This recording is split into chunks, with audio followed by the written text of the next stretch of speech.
Hello everyone, a very good morning and welcome to BYJU'S Exam Prep. Welcome to the daily Hindu news analysis.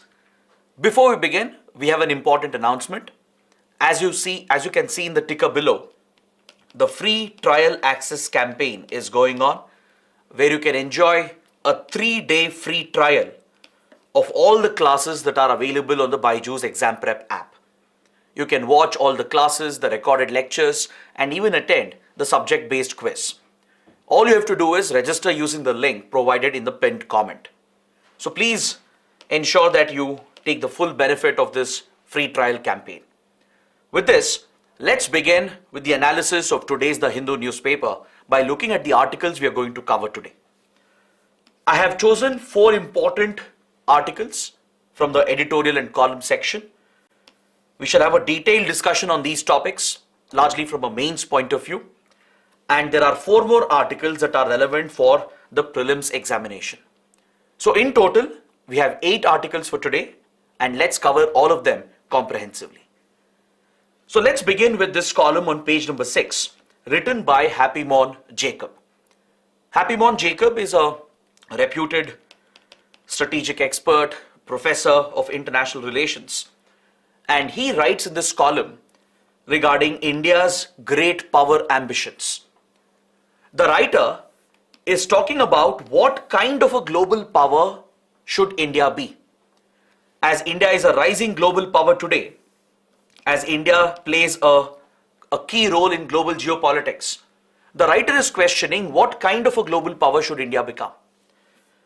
The writer says that there is a divided debate with regard to this issue. He says that one side is arguing that India should aspire to be a great global power. We should play a greater role in global geopolitics and assert ourselves in order to protect our national interests. This is one side of the argument. As India rises economically, as it grows its military strength, as it becomes a rising global power, there are those in India who argue that India should claim this seat at the global stage and influence global geopolitics proactively, and we should aspire to become a global power very soon. But others point out that India is dealing with pressing domestic challenges. We are yet to lift our people out of poverty. We are yet to solve all the socio-economic problems, and there are deep-rooted social divisions in the country, including internal conflict. So critics point out that India should first focus on its domestic issues before aspiring to be a global power. These are the 2 sides of the argument with regard to the question, what kind of a global power should India be and whether should India aspire to be a global power. In this regard, the writer's argument is that this is a false argument entirely. It's a false binary which is being created, because the world of geopolitics is not a binary world. It's not a world of just zeros and ones. It's not about choosing one over the other. Any country which aspires to be a great global power will of course have to solve its domestic challenges, but that does not mean that you are tied down by your domestic challenges and you don't focus on global issues. In fact, they both go hand in hand. That is what the writer is arguing. Even though we have some domestic inabilities, yes, we need to acknowledge the domestic problems, but this should not hold India back. This should not hold India back from influencing the world, because then that would be a strategic blunder. So the writer is making a very, very important argument. He is acknowledging that domestic issues and domestic growth is of course linked to our international image, our ability to influence international politics, but our domestic challenges should not hold India back. Holding back on these grounds would be a strategic blunder, because enhancing India's global power and its ability to influence power politics will actually help in domestic growth. It will help in solving some of the domestic challenges that we are dealing with. So it is this important understanding that the writer is bringing out in this column. So this assessment that the writer is making is very crucial for your mains questions under international relations. So let's talk more about this. by understanding what exactly is power in international relations and political science. Let's understand the theory in slight detail. Just focus on what is needed for the exam and understand this from a theoretical viewpoint, and then let's apply this in the real world. Let's apply this in India's foreign policy. In political science and international relations, political scientists believe that power is the ability to exercise influence over other actors in the international system. Power in the context of international relations is seen as the ability to influence or even the ability to exercise authority or even force other actors and other countries in order to protect our core interests, that is our national self-interest.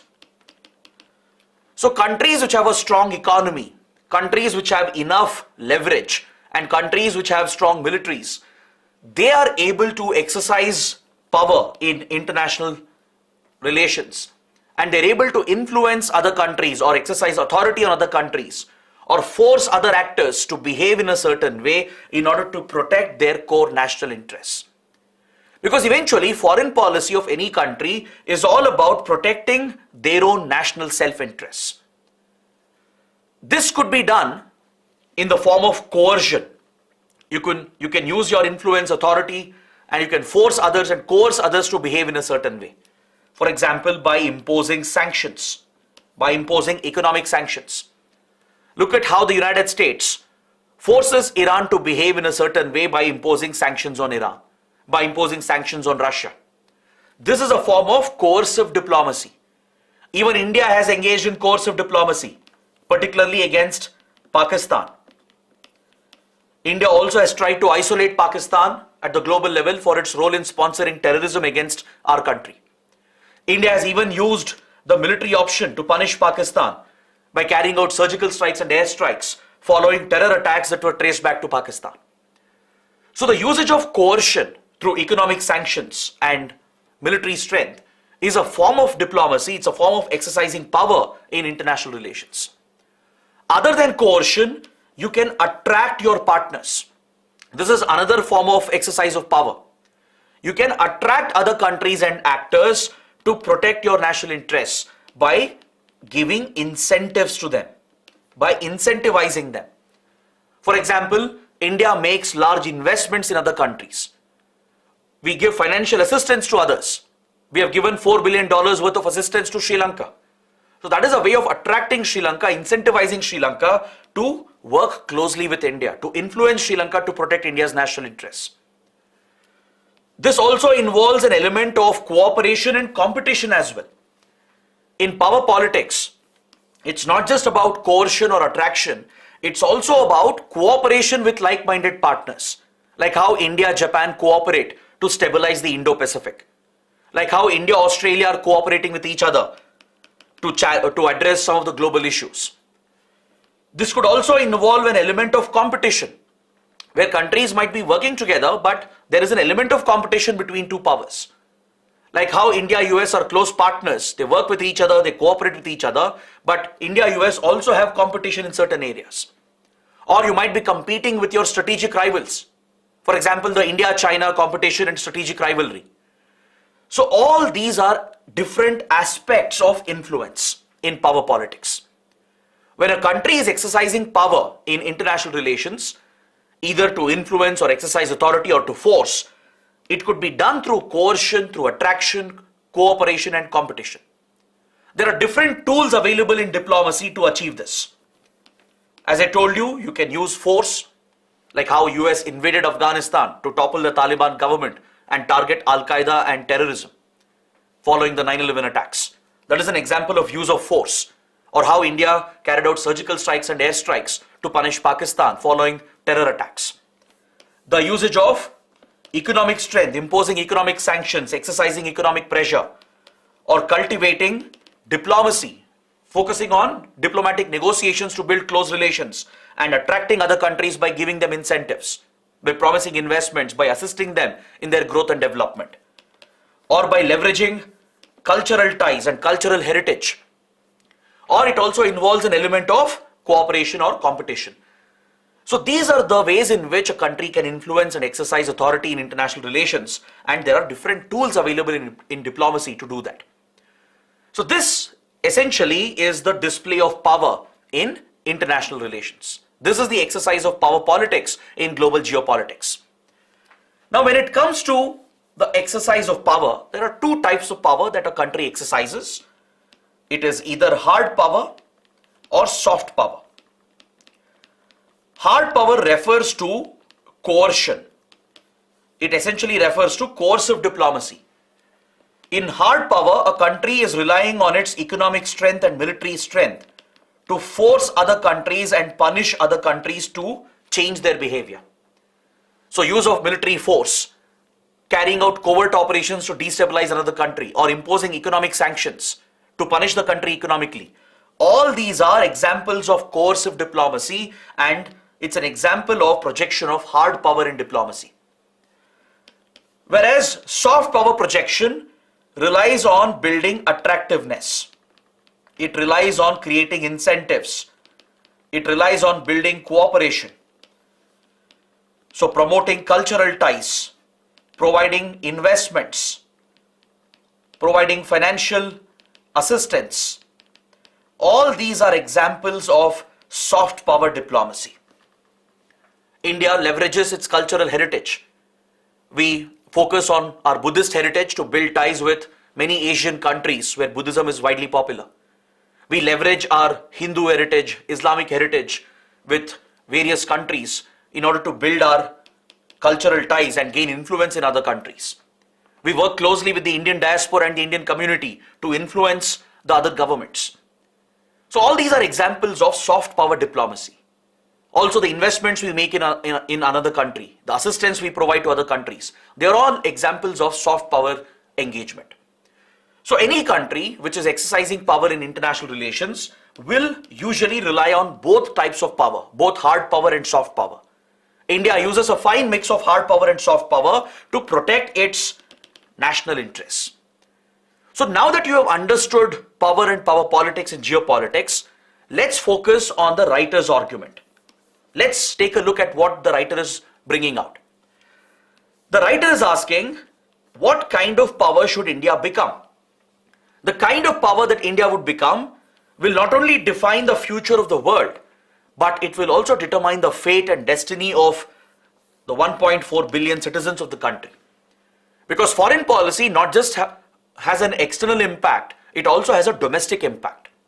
You need to understand the direct connection between domestic policy and foreign policy. They are not two different approaches. You can't treat them in silos. You should understand the interconnections. Yes, India might have pressing domestic challenges, but that does not mean you ignore foreign policy.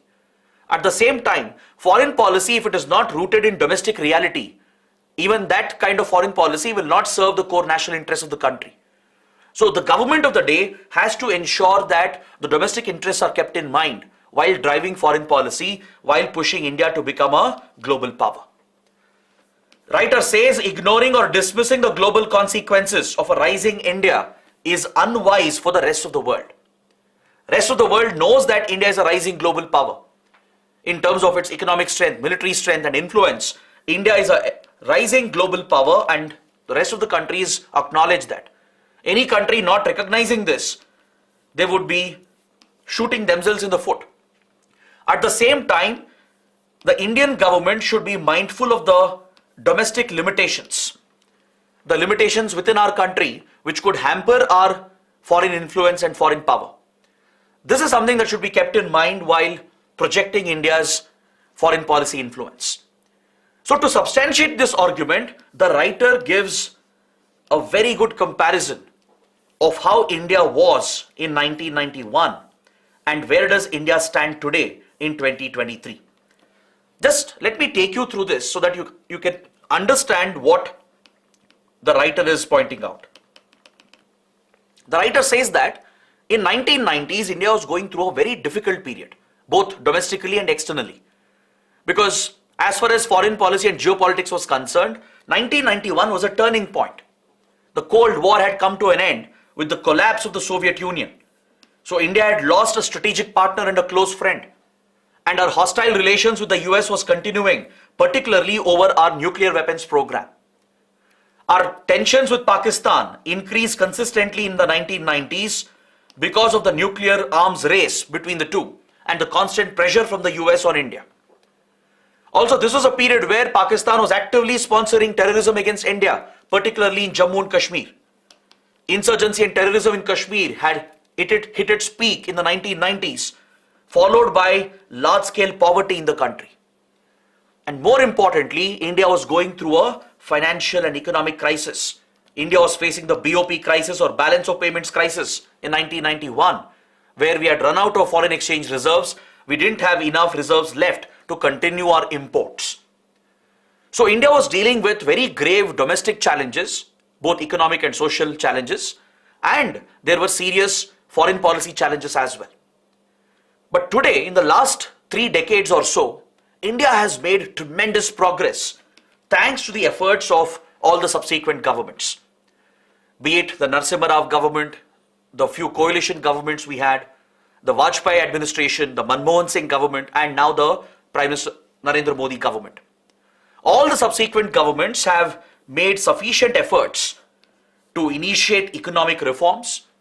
The landmark LPG reforms that were introduced in the 1990s by then Finance Minister Manmohan Singh put India on the right path to lift millions of people out of poverty and register tremendous growth. By early 2000, India became one of the fastest growing economies in the world, and this followed with the rise of India's global power status. Economic growth is absolutely essential to project power in global geopolitics. So this has been taken forward in the 90s, early 2000, and in the last 2 decades as well. India has consistently upheld its global profile, strengthened its economy, solved several socio-economic challenges, increased its military strength and influence. Thereby, it has increased its diplomatic influence as well. So definitely, India has progressed a lot, achieved a lot in the last 3 decades. Today, India is ranked as the 5th largest economy. It's all set to become a $4 trillion economy, and it has one of the largest military forces in the world with close to 150 nuclear warheads. So this makes India a formidable power, a rising global power, which can play a very important and positive role in global geopolitics. Today, the US has become one of India's closest friends. From a hostile relationship, the relationship today has transformed. This is because the way in which India has projected power over the last 3 decades. This, of course, is driven by India's domestic growth, and today many countries recognize the rise of India, and they've all built very close relations with India. From Japan to France to UAE to Australia, several global powers recognize the rise of India, the importance of India at the global stage, and they've all cultivated very strong relations with India. Of course, we have our challenges with Pakistan and China, but other than that, India has built a very formidable relationship with most of the key global powers. Today, India has reached a state where some countries are considering India as a swing power, as a pivotal swing power, which can mediate on global issues, which can play both the sides in any conflict or in any dispute or in any issue, and arrive at a mid-ground to achieve a conclusion. Be it any contentious issue, like Russia-Ukraine war, for example. In the ongoing Russia-Ukraine conflict, India has managed quite well to strike the middle ground. While protecting our historical strategic ties with Russia, we have ensured that we have balanced it with a call for ending the war in order to ensure that we are close to the Western interests as well. Even though India has bypassed the Western sanctions and continued its trade with Russia, particularly oil trade, it has urged Russia to end the war, and it has worked with Western countries to try and bring some kind of pressure on Russia to bring the war to a peaceful conclusion. It is this ability of India to play both the sides which is much appreciated, and the writer says that India today has indeed emerged as a key mediator, as a pivotal swing power, and the fact that India is located strategically in the Indo-Pacific gives India even more leverage to play this kind of power politics. where India will not side with one against the other. Rather, we will mediate. We will be the swing power. We will use our influence, our strategic location to bring conflicting parties together. The language of mediation has been increasingly used by India of late. It has been seen as a balancing power that can bring the global north and south together, which can bring developed countries and underdeveloped countries together, which can unite the East and the West and thus emerge as a major pole in global geopolitics. If there are key poles like US, China, Russia, India is also emerging as a major pole in global geopolitics. But of course, there are pressing domestic challenges that you cannot ignore. Yes, we still have millions of people living in poverty. We still have several socio-economic challenges to address. But at the same time, our national power has increased considerably and India is already positively influencing global geopolitics. India is shaping global geopolitics. Now, if you look at the other side of this argument, you should acknowledge the ground realities within India. Until now, we were talking mainly about India's rise, the potential India holds in geopolitics, and how India can project power and it should project power. But domestically, we should be mindful of the ground realities as well. Yes, there are pressing socio-economic challenges in the country. For example, look at our GDP per capita. India's GDP per capita is lower than that of Bangladesh. But in terms of military strength and diplomatic influence, India ranks much higher than Bangladesh. But in terms of key socio-economic indicators, India is ranked behind Bangladesh. That is the dichotomy that we are dealing with. There are major infrastructural gaps, governance issues, rampant corruption. We have not yet solved problems related to education, healthcare, clean water, clean energy. And there are deep-rooted social divisions in our country on the lines of caste, religion, ethnicity, etc. There are many internal conflicts which are still active. From Northeast to Jammu and Kashmir to Punjab, there are several internal situations which threatens India's integrity as well. Now, what happens is that when domestic challenges are on the rise, the political leadership, they tend to lose focus on the foreign policy of the country, because this becomes a distraction. The top leadership, starting with the Prime Minister and the Foreign Ministry, of course, they won't be able to pay much attention to global geopolitics and project India's power when there are pressing domestic constraints and challenges. The problem is, if the political leadership is not driving the foreign policy, then it will be driven by career bureaucrats, that is by the IFS officers, by the diplomatic cadre of India. Problem is, career bureaucrats will hesitate to take risks. They will usually follow precedents. That is how bureaucracy works. Bureaucracy is usually not seen to be risk-taking. If foreign policy is entirely driven by career diplomats and the bureaucracy, then risk-taking will go away. Very safe decisions will be made which may not be suited for India's national interests. This is where political intervention is needed from the highest levels of the leadership, starting from the Prime Minister.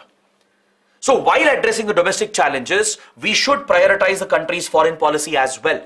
And that is the key argument the writer is making.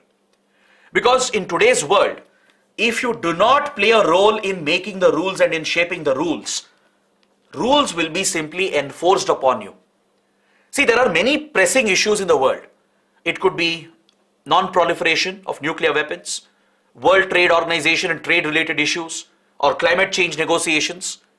So if India does not actively participate in these negotiations, and if we don't play a major role in influencing these rules and shaping these rules, someone else will do it and they will enforce this on us. Now, India cannot afford that. This will adversely affect our domestic growth as well. So it is essential for India to continue asserting its place in the global order despite the domestic challenges we are facing. Internally, yes, we should focus on our domestic problems. We should solve the socio-economic problems that we are facing. But at the same time, we should continue projecting power. And India should assert itself as a rising global power, because it's important to shape the rules. It's important to influence the rules that are being made. Is that clear? So there is no other choice. if we have to protect our security interests, our economic interests and geopolitical interests, India has to shape the rules of the world while focusing on the domestic challenges. So that is why it's important to understand this interconnection. In a globalized world, you can't deny the links that exist between your domestic challenges and your external challenges. Both are interconnected. So this is a very, very important analysis that Happy Mohan Jacob has brought out. And trust me, you can use these points directly in your answers, not just in international relations, but also in a potential essay topic as well. I hope everything is clear. Now let's move on to the next column on page number 8 that focuses on the Enforcement Directorate, its powers, roles, etc. This topic is in news because the Enforcement Directorate has carried out plenty of arrests in the country in the recent past in order to tackle money laundering. So first, let's understand what is Enforcement Directorate, some basic facts, and then talk about the issues being raised by the article. The Enforcement Directorate, or the ED, or also known as Directorate of Enforcement, it's a premier law enforcement agency of the central government. Is that clear? It's a law enforcement agency. Its primary role is to tackle some serious economic crimes and offenses. It is under the Department of Revenue within the Ministry of Finance and was established back in 1956, and initially it was under the Department of Economic Affairs. When it was set up back in 1956, its primary role was to tackle forex violations in the country. Any violations related to foreign exchange as per the provisions of FERA, or Foreign Exchange Regulation Act of 1947. These provisions were being enforced by the ED, and back then it was under Department of Economic Affairs. But after India enacted the PMLA, the Prevention of Money Laundering Act, and after FERA was replaced with FEMA, the Foreign Exchange Management Act, now ED has been shifted to Department of Revenue, and it plays a key role in not just tackling foreign exchange violations, but also in implementing anti-money laundering measures. It is the nodal agency for enforcement of PMLA, and this is a global obligation, an international obligation India has towards the Financial Action Task Force, the FATF, which is an intergovernmental body to counter money laundering and terrorist financing. So India's ED plays this critical role in enforcing the law against money laundering, thus fulfilling India's international legal obligations to the FATF. So now that you have a fair idea about what ED does, let's talk more about its powers and role. Because recently there has been a very controversial case. A minister from Tamil Nadu has been arrested by the Enforcement Directorate on charges of money laundering. Along with arresting the minister, he has been lodged in custody of the ED, and the minister has been jailed by the Enforcement Directorate. So the council, the legal council, which is arguing on behalf of the minister, they have raised a key question in front of the Madras High Court that ED is not a regular law enforcement agency. The argument of the defense is that ED officers are not like regular police officers. They can't seek custody of the accused. That is the argument they made in front of the Madras High Court, and they challenged and questioned the powers of the ED to arrest and seek custody. But this was dismissed by the Madras High Court. It has upheld the arrest. It has upheld the powers of the ED to not just arrest but also to seek custody of the accused. Now let's understand more about the argument being made by the defense and what the court has said, the Madras High Court, and what Supreme Court also has said with regard to the powers of ED. See, this argument of the defense, the legal counsel which was arguing on behalf of the Tamil Nadu minister, they base this argument that ED officers are not police officers and they can't seek custody based on a Supreme Court judgment last year in the Vijay Madan Lal Chowdhury case.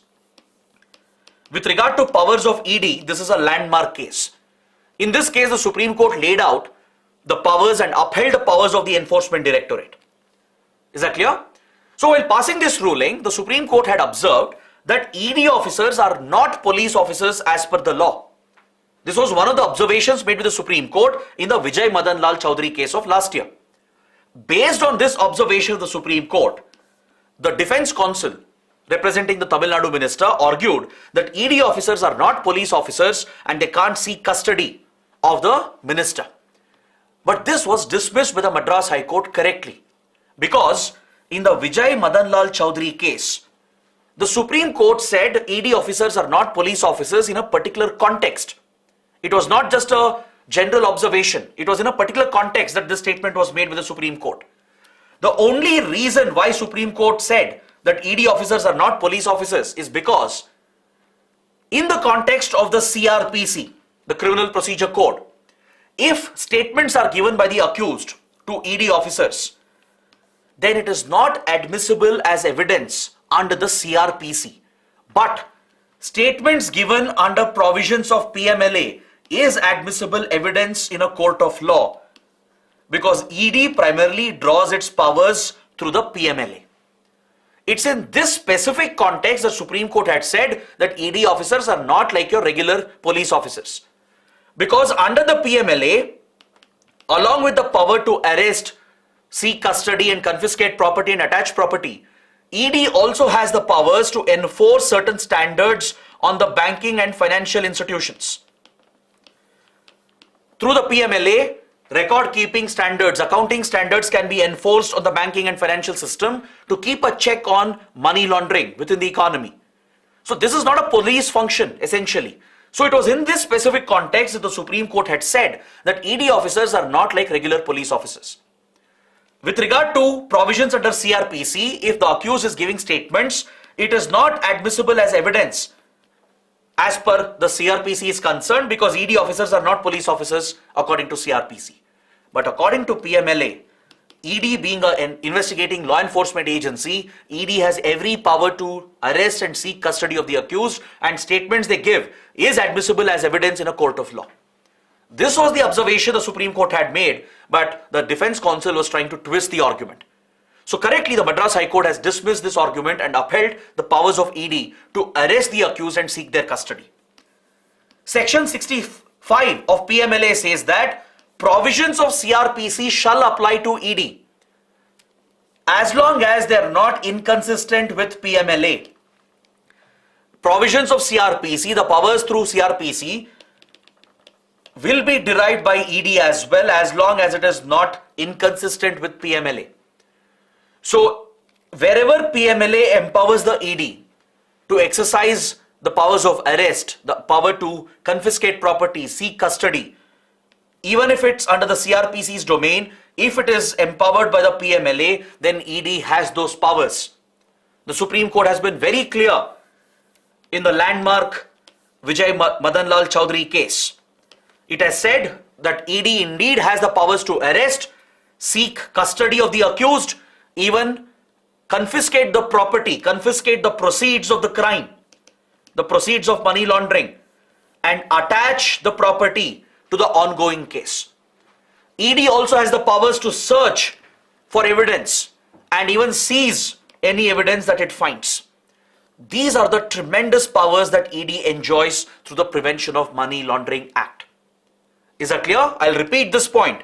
PMLA empowers the ED to arrest the accused and seek their custody, to search property for evidence, to seize any proceeds of crime, confiscate the proceeds of crime, and attach that to the ongoing case. This power of ED has been upheld by the Supreme Court. Is that clear?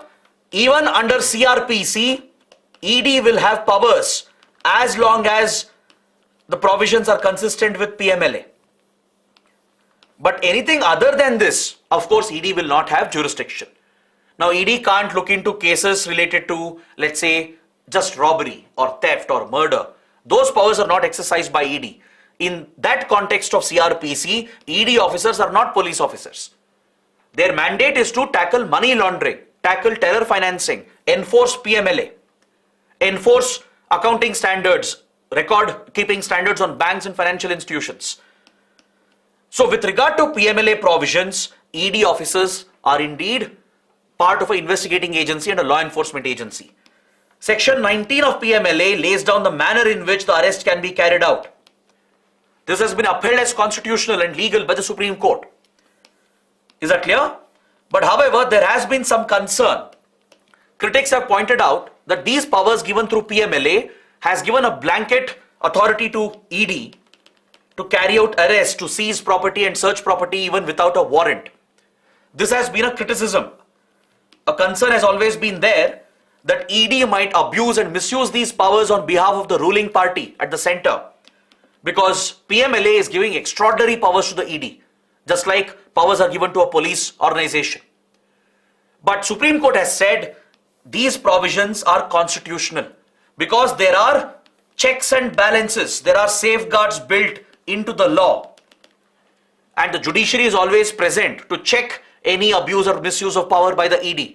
So ED has repeatedly upheld the powers of the Enforcement Directorate. The Supreme Court has repeatedly upheld the powers of the Enforcement Directorate to arrest and seek custody of the accused, to search property, seize evidence, and even attach that property in an ongoing case.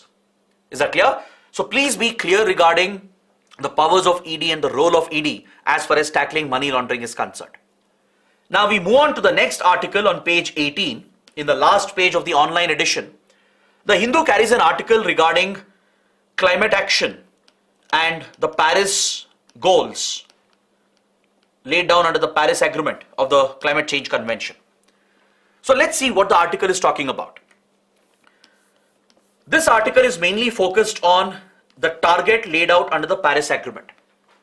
The Paris Agreement, which was signed in 2015 under the Climate Change Convention, today has become a legally binding set of goals and targets for all the countries which have ratified the Paris Agreement. So the primary goal of Paris Agreement is to tackle climate change and global warming and keep the global rise in temperatures to under 2 degrees Celsius by the end of the century. This is the primary goal and target of the Paris Agreement, to limit the global rise in temperatures to under 2 degrees Celsius compared to pre-industrial levels as of 2005, and achieve this goal by the end of this century. And if possible, countries are expected to pursue climate action efforts to keep the global rise in temperatures to under 1.5 degrees Celsius. Now this temperature threshold has been chosen because it's widely believed that any rise in global temperatures beyond this, beyond the 2 degree cutoff, will result in irreversible climate change with devastating consequences for the rest of the world. So Paris Agreement under the Climate Change Convention has set this target that we should work towards limiting the global rise in temperatures to under 2 degrees Celsius and if possible keep it under 1.5 degrees Celsius by the end of the century. Along with that, Paris Agreement brings out some financial commitments for the developed countries where they have promised a $100 billion fund to assist developing underdeveloped nations. Countries are expected to come out with their own nationally determined contributions.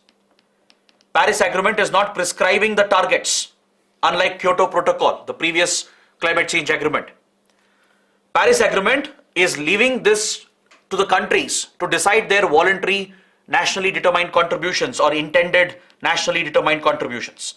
So countries can declare their own goals and targets, what specific actions and measures they will take to achieve this goal and target, to reduce their emissions and switch to clean energy. So that is a key provision where countries are allowed to come out with their voluntary targets, these nationally determined contributions, which comes into force from 2020. Countries are urged to work towards carbon neutrality, at least in the second half of the century. That is by 2050, and in the immediate vicinity of 2050, countries are expected to strive towards carbon neutrality. That is to equate emissions with absorption of greenhouse gas emissions from the atmosphere. It also focuses on increasing afforestation measures to create a carbon sink, to increase carbon sequestration.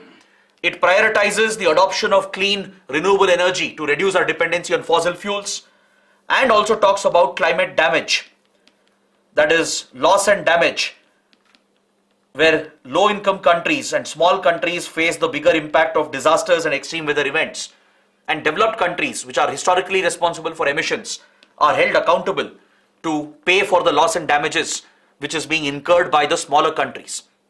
So some of these provisions are included, but they're not legally binding, right? Only thing that is legally binding is that countries have to come out with voluntary targets and they should strive towards achieving this goal, which has been laid out. Now the article is raising a very, very important question. The writer says that despite the Paris Agreement and despite more than 2 decades of climate change negotiations, we have not slowed down carbon emissions. Carbon emissions have kept on increasing. And he is questioning the scientific validity of the goal which has been set under the Paris Agreement. Is that clear? The writer has a very valid point. Now, before we look at that, let's see what India has committed under the Paris Agreement. Let's understand what is India's nationally determined contribution. What is the voluntary contribution we have announced under Paris Agreement? Back in 2015, when we adopted the Paris Agreement, India pledged to reduce the intensity of carbon emissions by 33 to 35% compared to 2005 levels. This was with regard to our greenhouse gas emissions. We will reduce the intensity of emissions year on year by 33 to 35%. India also pledged to ensure that 40% of its energy, electricity, comes from clean renewable sources by 2030. And India also committed that we will create an additional carbon sink of 2.5 to 3 gigatons of CO2 equivalent by promoting afforestation, by increasing our forest and tree cover. By promoting afforestation measures, India committed to create additional carbon sink to increase carbon sequestration. This also was a goal set for 2030. So these were the voluntary targets given out by India. These were the intended nationally determined contributions of India under the Paris Agreement. According to the Indian government, India is well on track to achieve the targets, and in fact, we have recently revised and upgraded our targets. Recently, the Modi government has pledged to increase the reduction in emissions intensity to 45% instead of 33 to 35%. We have also pledged to increase our renewable energy capacity to 50% of our energy sources. And India is promoting life or lifestyle for environment to combat climate change, along with increasing the carbon sink by focusing on afforestation. India also has declared a carbon neutrality target to be achieved by 2070. Developed countries are trying to achieve carbon neutrality by 2045, 2050, but India has given itself a slightly greater window to achieve carbon neutrality at least by 2070. So these are the revised, updated targets of India. India has given more commitments to the Paris Agreement. And the government of India says we are on track to achieve our climate obligations. But despite this, despite these climate agreements, so many negotiations, and all these commitments made by countries, the writer is pointing out that emissions are increasing. We haven't slowed down any emissions. Even though we have invested more in clean energy, renewable energy around the world, the overall consumption of fossil fuels has not really gone down. And the writer is questioning the scientific validity of the target itself. Who told us that global temperature should be kept under 2 degrees Celsius? Who told us that 1.5 degrees Celsius is the threshold mark beyond which climate change could become irreversible? See, this is a very important question to answer, given the impact that we are already facing because of climate change. I'm sure you would have read news reports of devastating extreme weather events around the world. This is quite unprecedented. From North America to Asia to Europe, a lot of extreme weather events are being reported in the last 1.5 to 2 months. This is quite unprecedented. Look at the extreme rainfall, flash floods and landslides in India. The devastating heat wave and forest fires in southern Europe, in Italy, Greece, in Spain and Portugal. In fact, tourists have been evacuated in Greece because of devastating large-scale forest fires in Greece and Italy. Right? You might have heard about Rhodes Island, a very popular tourist destination. Thousands of tourists have been stranded and they had to be evacuated, and all these European countries in the Mediterranean region are battling severe heat wave conditions and extreme forest fire conditions. Same is the case with US and Canada and many other countries. They're all dealing with extreme weather. South Korea has witnessed devastating floods in the last few days. Canada and US are also witnessing extreme weather events. So many experts argue that we are already in the midst of climate change driven extreme weather. So then what is the basis for this temperature threshold? Who decided this? Is there any scientific basis for it? So the column tells us that this threshold was set by an economist. It wasn't set through a scientific assessment. Popular economics Nobel laureate William Nordhaus, he theorized in the 1970s that if we don't cut back on emissions, we are going to warm the global temperatures by more than 2 degrees Celsius compared to pre-industrial levels. And he said this could render the planet warmer than it was before. And this could irreversibly alter the climate, which then will start having an economic impact. So this was an economic observation, a general observation that was made by the Nobel laureate. Further studies were conducted by IPCC, the Intergovernmental Panel on Climate Change, which acts as a think tank to the Climate Change Convention. But there has never been enough scientific evidence to justify the temperature threshold which has been chosen as the target. The writer is questioning the Earth system models which have been used to predict the consequences of climate change. He says that even though some scientific effort has been put in to determine at what point climate change becomes irreversible, it is still not clear whether these climate prediction models are accurate. The target which has been set under Paris Agreement is largely based on an observation that was made by an economist and not by scientific experts. So the writer is saying that the target itself was not derived scientifically. Now that we have entered a El Nino season, for the next 1 to 3 years, record temperatures are likely to be reported around the world, driving even more extreme weather events. So given the impact of such disasters, the writer is bringing up these crucial questions. He is urging India and the world to focus more on climate change, to take more proactive measures and try and achieve a drastic reduction in carbon emissions. Because without reduction in carbon emissions, climate action efforts would be pretty much useless. So this is what the writer is indicating in this important column. Now let's look at another article on the same page that talks about the Anthropocene epoch, which has been recently making a lot of news. Recently, a study group brought out evidence to propose that the world has entered a new epoch in the geological time scale. That is what the article is focusing on.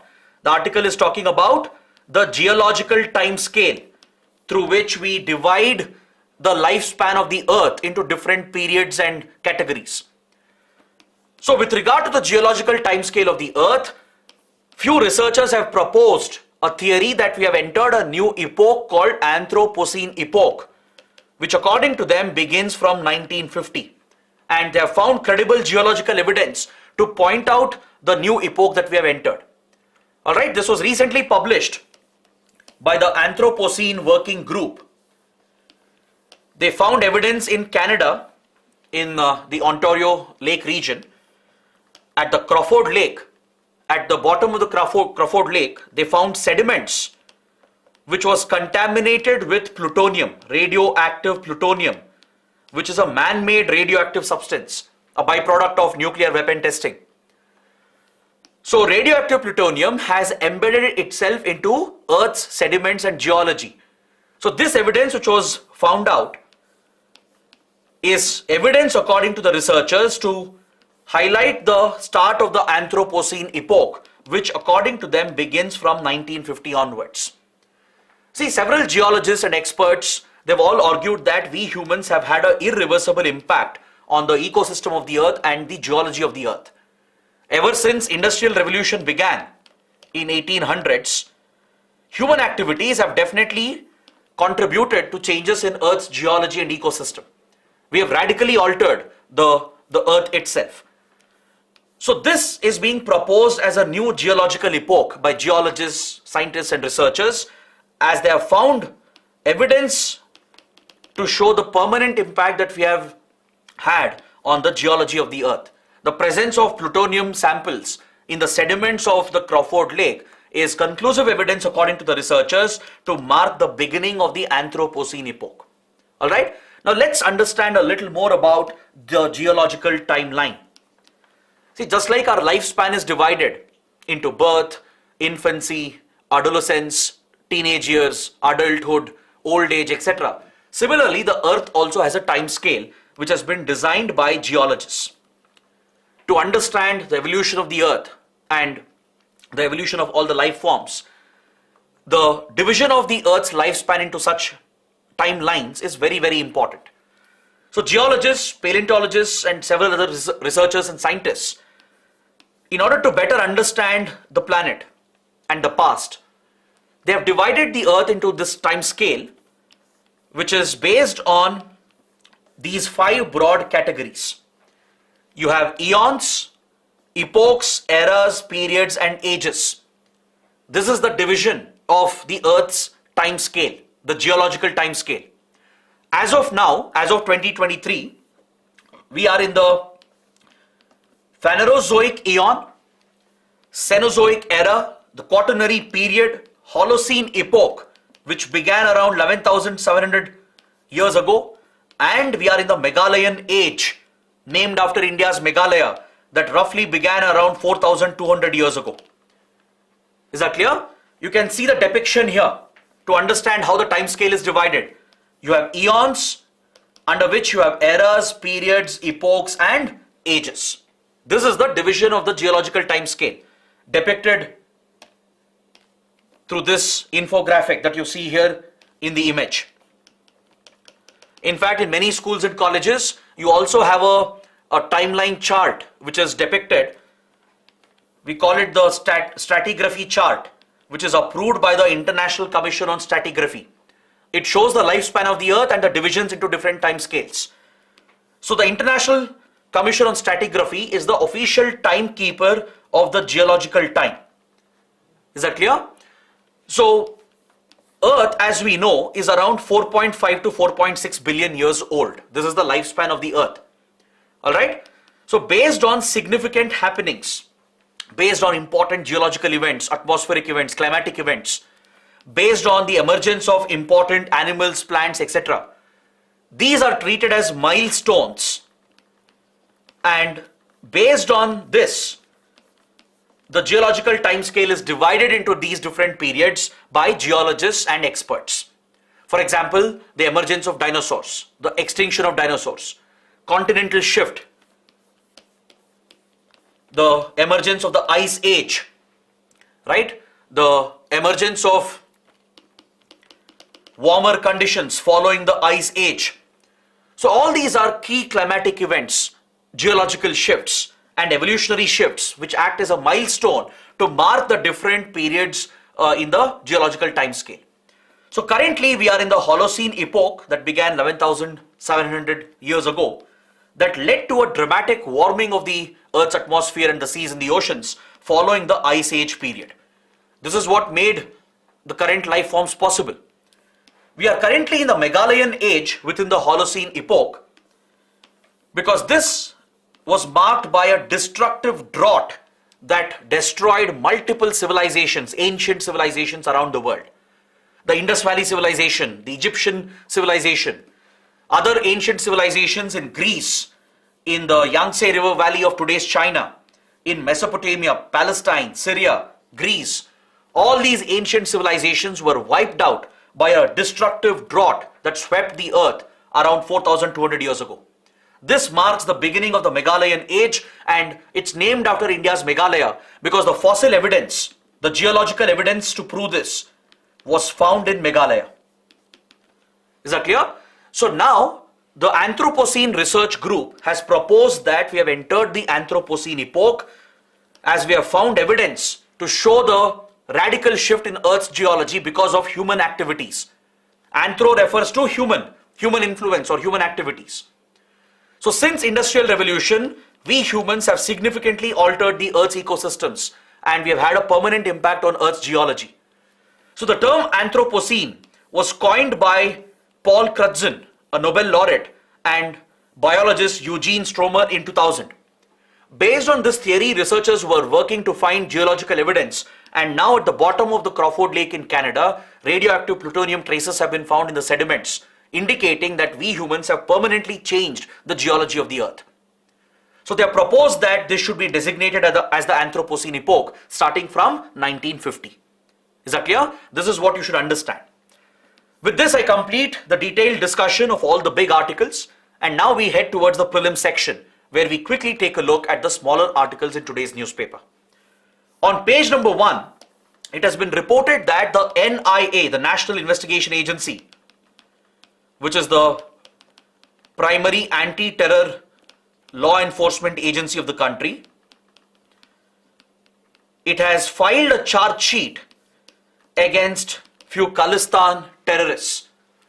These Khalistan terrorists belong to two Khalistani organizations known as Babbar Khalsa International and the Khalistan Tiger Force. Now it's very important to be familiar with the top Khalistan extremist organizations, given the fact that there has been a rise in pro-Khalistan activities in India and abroad. In India, we saw the rise of Waris Punjab De and the notorious activities of Amritpal Singh, which ended with his arrest. Abroad as well, in UK, in Italy, France, in Germany, in Canada, in US and in Australia, and in many other countries, we have seen a revival of the Khalistan movement, where pro-Khalistan elements are trying to instigate the terrorist movement to create security challenges for India. Indian embassies and missions have been attacked. Several pro-Khalistan rallies have been held abroad. So-called Khalistan referendum has been held. They have glorified the violence of the 1980s and former Khalistani terrorists like Bhindranwale, who led the Khalistan movement back in 1980s. They have glorified the assassination of Prime Minister Indira Gandhi, which was a direct result of the Khalistan movement. So these are very serious concerns that have come up for India, serious security challenges for India. So NIA, the primary anti-terror agency of India, has started acting against the Khalistan outfits, and with regard to few cases, terrorists belonging to these two organizations had been arrested and now they are being charge sheeted. The top Khalistan terror groups include BKI, Babbar Khalsa International, Khalistan Tiger Force. You also have Khalistan Commando Force, Khalistan Zindabad Force, Sikhs for Justice, and the International Sikh Youth Federation. These are some of the designated Khalistan terror organizations which have been banned under the UAPA, under the Unlawful Activities Prevention Act by the Ministry of Home Affairs. The MHA has designated all these Khalistani terror groups as proscribed terrorist organizations under the UAPA, which is the primary anti-terror law in the country. These were groups which are operating in the 1980s as well, at least some of them. BKI, for example, Babbar Khalsa International, Khalistan Tiger Force, Khalistan Commando Force and Khalistan Zindabad Force. These four terrorist outfits, they were very active in the 1980s in Europe, in Canada, in US, and apparently they received direct support from Pakistan's intelligence agency, the ISI, to wage this war against India. Pakistani ISI was believed to be directly backing the Khalistan movement back in the 1980s, supporting groups such as BKI, KTF, KCF and KZF. Later, we have seen the rise of few other outfits like Sikhs for Justice and International Sikh Youth Federation. And today, particularly after 2010, we are seeing an attempt to revive the dormant Khalistan movement. Because by 1980s, India had wiped out the movement. By early 1990s at least, India had wiped out the Khalistan movement, not just in the country but also abroad. These groups have committed major acts of terrorism in India and abroad. Following the decline of Khalistan movement, after a few years, starting from at least 2010, active attempts are being made in foreign countries and also in India to revive the Khalistan movement through these terrorist organizations. India again believes Pakistan to be behind these attempts. That's why you should be familiar with the top Khalistan terror groups. You should know that they are designated terrorist organizations under the UAPA. Next, on page number 4, there is a mention of the Chambal irrigation canal project. The Chambal river and the irrigation canals are crucial for the state of Rajasthan and the nearby regions. Farmers had been protesting the lack of water supply through the Chambal irrigation canal, particularly in the Kota region of Rajasthan. Finally, following these farmers' protests, the administration has conceded and released water into the Chambal irrigation canals to supply water to these areas. So in this context, you should be familiar with the Chambal river, the Chambal canal irrigation project, because it could be an important prelims fact for your geography. The Chambal canal irrigation project is related to the Yamuna drainage basin. Alright? It's one of the tributaries of the Yamuna. Please don't forget this point. The Chambal river is one of the tributaries of the Yamuna, part of the Yamuna drainage basin, part of the larger Gangetic drainage system. Right? Because Yamuna in turn is a tributary of the Ganga. So Chambal river passes through Rajasthan, its catchment area and drainage area is present in Rajasthan for a short region, and then flows into Madhya Pradesh before it joins the Yamuna. Right? So we have the Chambal canal irrigation project to supply water, to prevent soil erosion, which is a key watershed management project. Especially the Kota district, Bharatpur, Jaipur, Ajmer, Sirohi, Udaipur in Rajasthan, they benefit from the Chambal Valley project. There are two major irrigation canals in Rajasthan as part of the Chambal Valley project, which is crucial for Rajasthan in particular. So this is where the farmers protested. The lack of water supply has affected the availability of water, and following these protests, water has been released, which will benefit Kota and other nearby regions in Rajasthan. So please understand the catchment area, the flow of the Chambal river, and the basic facts could be important for your geography in your prelims. Next, on page 8, we have an article that refers to a drug known as Bedaquiline, which is used to treat multi-drug resistant tuberculosis. I hope you know that tuberculosis is one of the most deadly infectious diseases in the world. According to the WHO, millions of people get infected every year. Lakhs of people lose their lives. Millions of deaths are reported every year because of tuberculosis. Right?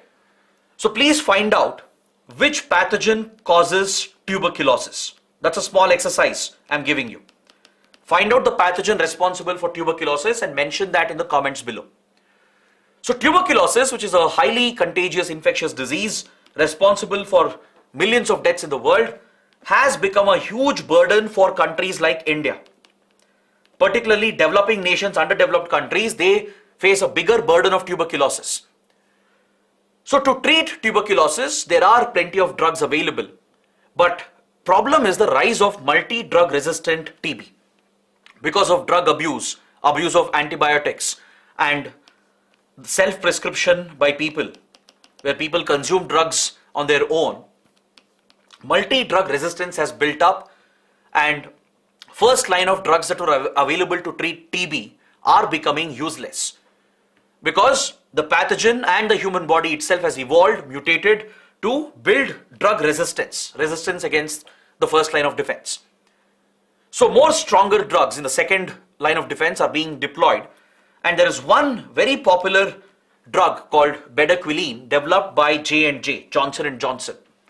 Right? I'm sure all of you would have heard about J&J, a very popular pharmaceutical brand, and it has this drug called Bedaquiline. Right now the drug is very expensive. It was patented until recently, but the patent was expiring. But usually these companies, biotech companies, pharma companies, they try to evergreen their patents. This is called evergreening. What they do is they try to get the patents renewed again and again by making small customary changes so that they will hold the monopoly on the market. Because patented drugs are more expensive. Of course, these companies would have invested millions of dollars in research and development. But when life-saving drugs are expensive, and if access is denied to the patients, that is gross injustice. So this is always a controversial topic. Patenting of life-saving drugs and the need to bring out generic version of these drugs. So with regard to multi-drug resistance TB, a drug like Bedaquiline is seen as a life-saving drug. But since it was patented by J&J, it was very expensive, quite unaffordable for countries like India and many other underdeveloped and developing countries.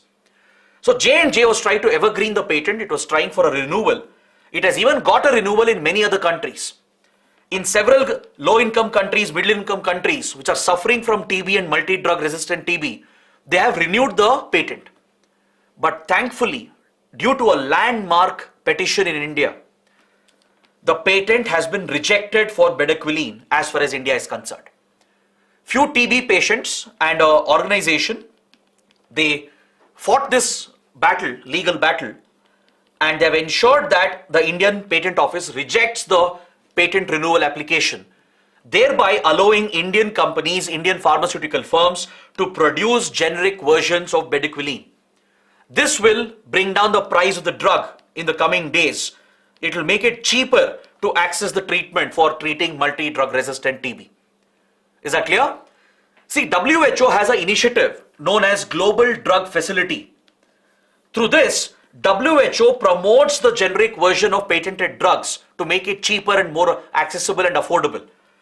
But still, the Global Drug Facility of WHO is not very effective. Even under the Global Drug Facility, the drugs which are brought out are still quite expensive for developing nations like India. But the cheapest drugs can be produced by countries like India, as India is a leader in the world of pharmaceuticals. India is considered as the pharmacy of the world.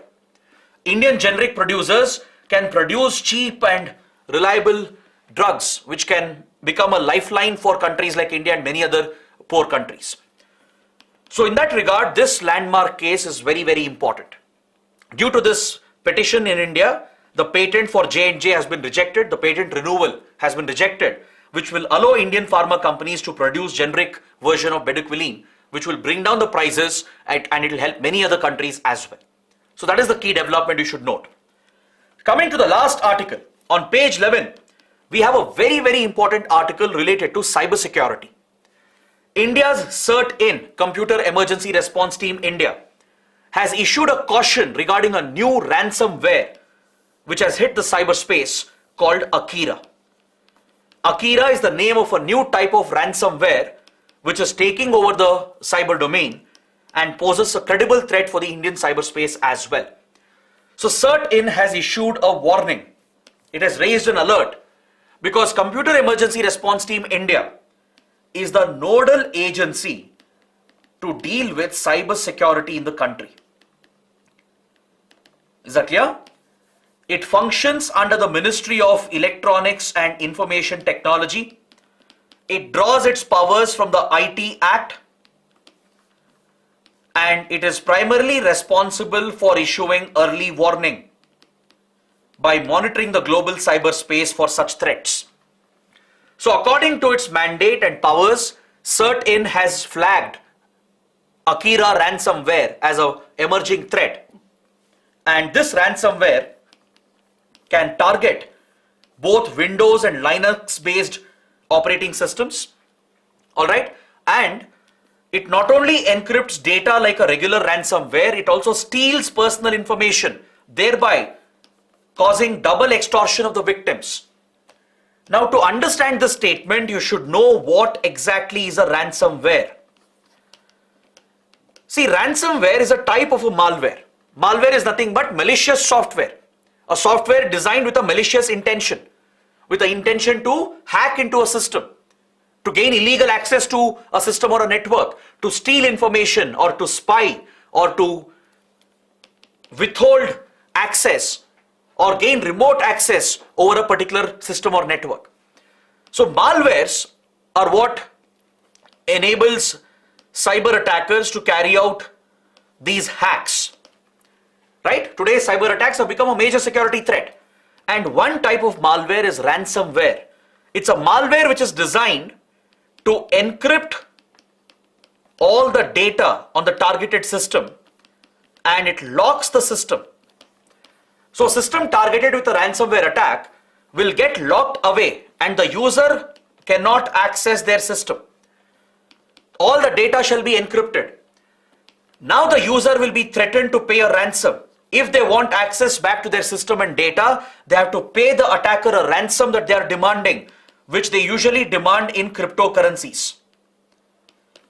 A message will be displayed on the hacked system, which is locked and encrypted, that the user has to transfer these many bitcoins or crypto digital currencies to a given address in order to unlock the system.